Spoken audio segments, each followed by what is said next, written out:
at least 30,000 families are besieged in the Sinjar Mountains without water and food. They are dying. It is a situation that we are deeply concerned about and closely monitoring. To go back to history here, there have been situations where this kind of ethnic slaughter and cleansing can have a very destabilizing impact on a broader region. So I'm not in a position to further characterize this situation beyond pointing out how deeply disturbing it is. Deeply disturbing at the White House today, the press secretary talking about the possibility that the president is going to authorize military action inside Iraq. You have the Yazidis and also Christians, 40,000 of them, trapped on essentially a mountain in northern Iraq, pinned by this terrorist army, ISIS, without food, water, or shelter. There's talk of humanitarian drops to these people. There's talk of military strikes to help Kurdish troops and Iraqi troops fight them. But also take a look at this map in the region. This is the persecution of Christians throughout the region. And you see extreme persecution. You can see the marks there, severe persecution. It's pretty striking when you look at all the places this is happening. What about this administration and what it is or is not doing in Iraq? Let's bring in our panel. Syndicated columnist George Will, Ron Fournier, senior political columnist of the National Journal, and syndicated columnist Charles Krauthammer. Okay, George? Well, the administration seems to have forgotten R2P. Responsibility to protect. I think the idea was coined by Samantha Powers, if I'm not mistaken, the ambassador to the UN, who's written a book about genocide. It was the justification for the intervention in Libya, which was to protect the people of Benghazi, where it was said upwards of 10,000 people might be in danger. Well, there are 30 to 40,000 people on this mountainside without food or water. The intervention in Libya appealed to a certain kind of person because it was untainted by national interest. It was an act of purely altruistic imperialism on our part. But now you have Iraq. They used to say the Nazis were Neanderthals in airplanes. These guys with ISIS are Neanderthals who use social media to publicize, among other things, the fact that they crucify people, literally crucify them.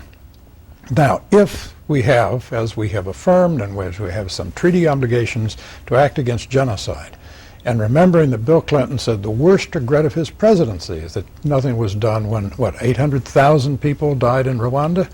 This is a test of whether or not R2P, responsibility to protect, was just a cover for a rather frivolous intervention in Libya. Well, as this decision is being made, let's look back at what the president said about Libya in March of 2011. To brush aside America's responsibility as a leader, and more profoundly our responsibilities to our fellow human beings under such circumstances, would have been a betrayal of who we are. Some nations may be able to turn a blind eye to atrocities in other countries. The United States of America is different.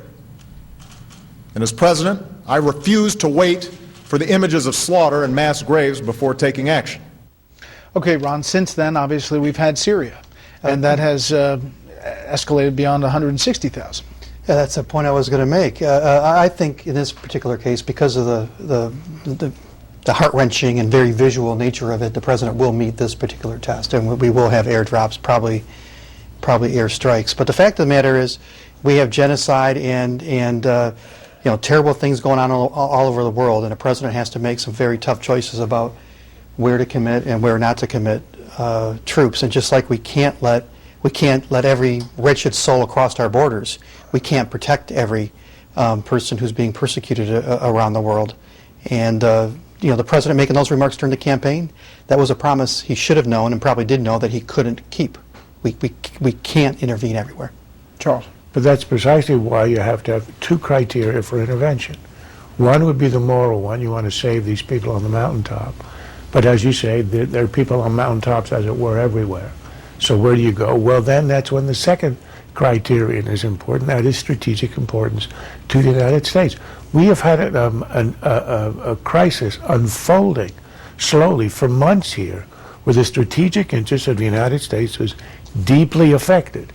And that is the rise of this ISIS, Islamic State, which is a threat to all of our allies in the region, ultimately, if it becomes strong enough, to the United States itself. Now, you could argue that we didn't have a reliable ally in the Iraqi army, so that's why you want to hold back. That would make sense. But we do have a reliable ally in the region. And the Kurds had been the firewall. What changed in the last week or two is that the firewall has not been strong enough. The Kurds have now lost some of their towns. Their capital looks as if it's within reach of ISIS. This is a hugely important strategic interest to the United States, and Obama sits, and what we're hearing now is he is thinking about intervention. Well, don't tell us what you're thinking. Make a decision one way or the other and do it. The world is waiting. You see this map with the Mosul Dam. Let's show the other map of ISIS areas of control. The Mosul Dam is a huge thing, and now it's believed that ISIS has control of that. That controls if they let the water out, possibly flooding other areas of Iraq, southern Iraq. It's an electricity generator. It's a big, big issue. The United States, which did so much to shatter the Iraqi state, de-Baathification, disbanding the army, all the rest in the occupation, now is making a kind of fetish of the composition of the Iraqi government. Basically, who cares? The writ of the Iraqi government, I don't know what that map quite shows, but how far does the writ of the Iraqi government run beyond the suburbs of Baghdad?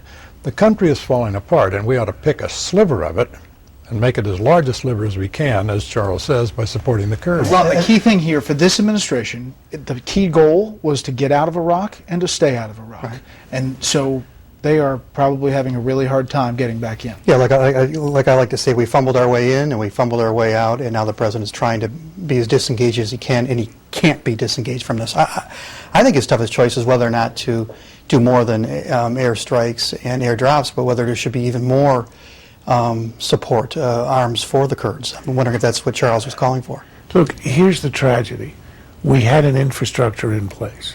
Had Obama been able to negotiate an agreement, we had control of our airfields, the Iraqi Air Force, all of that is gone. So if we are going to support, either with airdrops or airstrikes, it will have to come off carriers at a distance. It'll be difficult, expensive, and dangerous. Here we had an infrastructure that simply required a president who negotiated a long-term agreement. He didn't succeed. He wanted to get out completely. He wanted to be able to boast in his re-election campaign, I got us out. As a result, we are nowhere in the region. There will be people, supporters of Syria, who say at the early days of Syria, we had the opportunity to support the right group of people inside Syria as well. One thing that's not getting a lot of attention is real quick. We have some U.S. soldiers who are up in the north there that were very concerned about their safety, and if ISIS gets their hands on them, then we have a world at hurt. More about foreign policy in this administration after the break.